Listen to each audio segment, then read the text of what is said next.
Pecinta astronomi dan ruang angkasa mungkin tak asing dengan Sergei Krikalev. Ia adalah kosmonaut yang memiliki julukan, orang Uni Soviet terakhir di dunia. Usut punya usut, ketika Uni Soviet dibubarkan pada tahun 1991 dan pecah menjadi 15 negara, ia masih berada di ruang angkasa. Karena hal itu pula ia sempat terdampar dan tak bisa pulang ke bumi. Perjalanan Krikalev keluar angkasa awalnya adalah untuk mengungkap pengetahuan di antariksa. Namun, ia mengalami yang lebih jauh dari itu. Krikalev disebut menjadi saksi bagaimana kejatuhan masa ruang angkasa dan akhir konflik ideologi di Perang Dingin Uni Soviet dan Amerika Serikat. Ia berusia 33 tahun saat menjadi kosmonaut. Kosmonaut adalah sebutan bagi astronaut yang dilatih dan disertifikasi oleh agen ruang angkasa Uni Soviet kini Rusia.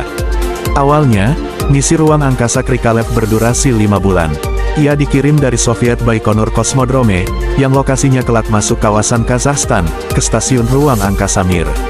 Sebagai seorang insinyur penerbangan, Krikalev terdorong ikut misi ruang angkasa, di samping terdorong cita-cita sejak kecil menjadi seorang astronaut. Sayangnya, ia tak mendapat pelatihan yang mempersiapkan agar dirinya bisa bertahan hidup lebih lama dari 5 bulan. Tahu-tahu, kejadian kudeta Uni Soviet terjadi. Di luar angkasa, ia tak mengerti apa yang sedang terjadi. Namun satu hal yang ia tangkap yaitu pemerintah Uni Soviet tak bisa membawanya pulang. Pihak pemerintah justru minta Krikalev agar bertahan sedikit lebih lama di luar angkasa. Mereka bilang ini berat buat saya, sebab tidak bagus untuk kesehatan saya. Namun, negara sedang kesulitan, jadi kesempatan penghematan uang pasti jadi prioritas utama, kata Krikalev pada Discover Magazine. Pada saat itu keadaan keuangan Rusia sedang kolaps. Pemerintah sampai menjual berbagai peralatan ruang angkasa yang dimiliki, seperti kursi roket hingga stasiun ruang angkasa Mir sendiri. Lantas, bagaimana cara Krikalev bisa pulang ke bumi? Dengan keadaan yang semakin menekan, ia menimbang berbagai kemungkinan yang bisa membuatnya pulang ke bumi. Salah satunya adalah menggunakan kapsul Raduga. Kapsul itu secara spesifik didesain untuk kembali ke bumi.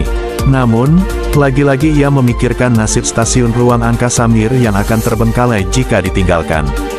Waktu yang ditunggu-tunggunya datang. Pada tanggal 25 Maret tahun 1992, Krikalev kembali ke bumi setelah 10 bulan berada di luar angkasa dan 5.000 kali mengelilingi bumi.